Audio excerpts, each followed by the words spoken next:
acara yang ketiga yaitu sambutan kepada Ibu Kepala Sekolah SD Negeri 1 Punggelan, Ibu Robiati, kami persilakan.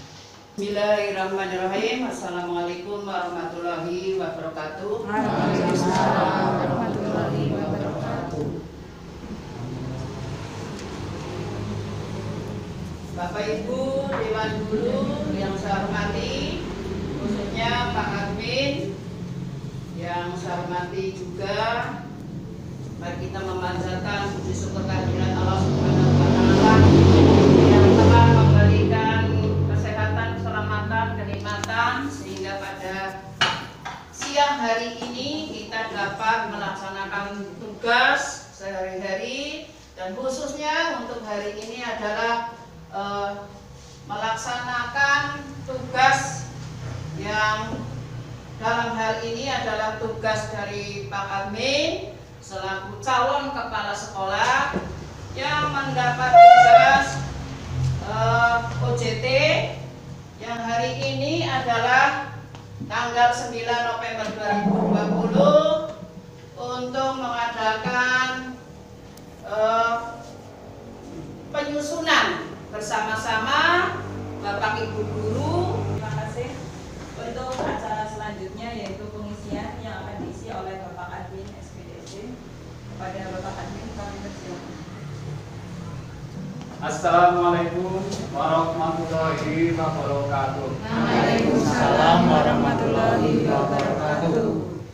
Terima kasih kepada Ibu Kepala Sekolah yang telah memberikan waktu, yang mana hari ini mungkin Bapak Ibu sedang kegiatan yang lain, namun dipentingkan untuk mengikuti IHT ini.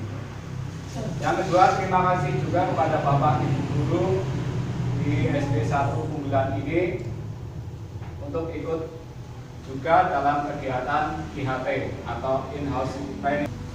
Baik Bapak Ibu semuanya, di siang hari ini kita akan bertemu untuk membahas kepentingan kita, yaitu untuk bagaimana caranya agar kita dalam membuat RPP itu bisa membuat anak senang. Karena pendidikan itu ya, di samping anak mendapatkan ilmu, yang penting itu anak senang belajar atau well-being, atau istilah sekarang.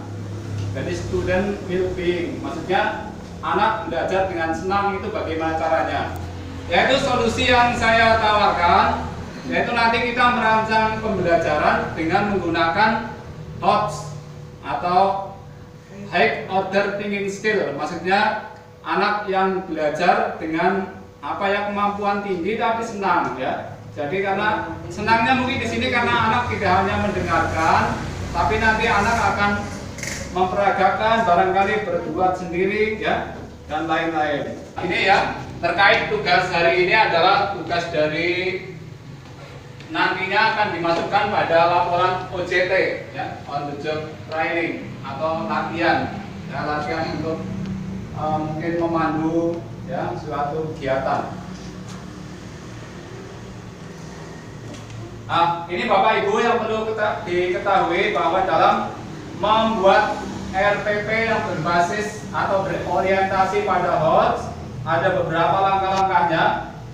Yang pertama yaitu langkah kerja dari guru itu sendiri yang mau membuat RPP. Nanti pada RPP yang dibuat Bapak Ibu nanti ada kegiatan-kegiatan anak apa nanti ya, setelah RPP itu akan diperagakan di kelas ya, supaya nanti anaknya bisa aktif ya. Kemudian gurunya juga bekerja, jadi ketiga-tiganya bekerja. Maksudnya pada saat pembuatan RPP kita sudah merancang bagaimana supaya anak nanti ketika berlangsungnya pembelajaran anak ikut aktif, tidak ngantuk. Nah itu akan kita siapkan dari awal ya, dari kita saat membuat RPP. Langkah-langkah yang pertama yaitu ya, kita akan buat yaitu pertanyaan yang mendasar ya. Ini aktivitas gurunya. Guru menyampaikan topik ya, mengajukan pertanyaan bagaimana dan cara memecahkan masalahnya. Jadi nanti kita di RPP kita tuangkan bagaimana ya, kita buat pertanyaan-pertanyaan supaya anak itu nanti bisa memecahkan atau menjawab pertanyaan kita secara benar ya, dengan nalar atau secara ilmu yang benar atau saintifik ya.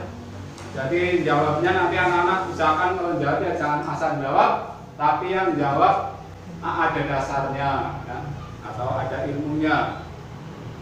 Nah ini ya, setelah guru aktif merancang ya caranya bagaimana supaya anak nanti diberi pertanyaan dan dapat menjawab ya, itu kita pikirkan kata demi katanya nanti. Kemudian nanti diharapkan dari RPP yang kita buat itu aktivitas peserta didiknya. Yang pertama nanti peserta didik dapat bertanya, jangan hanya dapat menjawab tapi juga harus dapat bertanya. Jadi supaya anak itu dilatih mandiri ya, bisa bertanya setiap anaknya. Mungkin giliran ya, diberi kesempatan setiap anak untuk bertanya nantinya di pembelajaran. Kemudian yang kedua nanti ya misalnya ya anak dilatih untuk mengajukan pertanyaan yang terkait dengan pemecahan masalah. Misalnya bagaimana seandainya kita harus berangkat sekolah sedangkan situasinya sedang hujan ya. Apakah mungkin pertanyaan anak ada yang seperti itu ya. Nah nanti mungkin sebelum dijawab oleh guru ya, anak yang lain mungkin diberi kesempatan untuk menjawab dulu, jangan langsung dijawab oleh guru ya, tetapi usahakan anak yang menjawab dulu ya. Nanti kalau sudah tidak satupun yang menjawab, misalnya menjawabnya masih ada yang keliru, baru guru mungkin memberikan penjelasan atau garis bawah ya, atau menyimpulkan dari beberapa pendapat anak. Nah yang akhirnya kesimpulan itu masih diambil yang paling benarnya.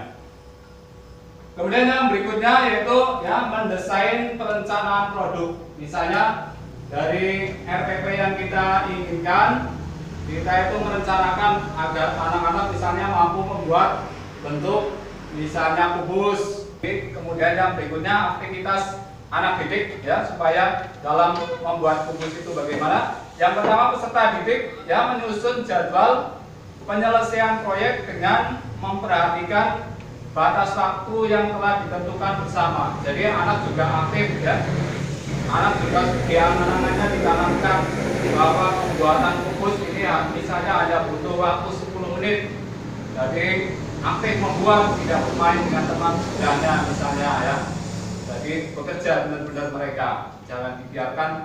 Kalau kita tidak tentukan waktunya kan, nah dikumpulkan tahun depan saja. Ya. Ini kan nanti tahun depan juga masih diterima kok. Nah ini jadi harus kita rancang supaya anak aktif mengerjakan, maka waktunya ditentukan. Waktunya, tanggalnya mungkin lama pembuatannya harus ditentukan. Kemudian yang berikutnya, dalam kita menentukan ini ya, dalam TIK misalnya TIK pada RPP ya, TIK-nya itu harus ini ya, mengacu pada beberapa hal ya.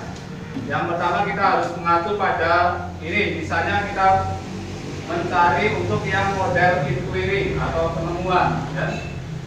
Karena di OTS ini banyak sekali, ada inquiry, ada PJBL dan yang lainnya banyak sekali. Mungkin Bapak Ibu yang sudah biasa diklat ya, mungkin sudah lebih paham.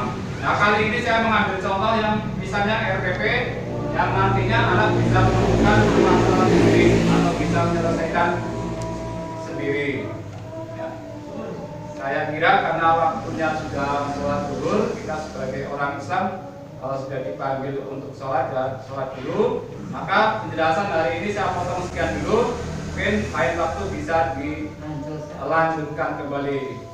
Assalamualaikum warahmatullahi wabarakatuh. Waalaikumsalam warahmatullahi wabarakatuh.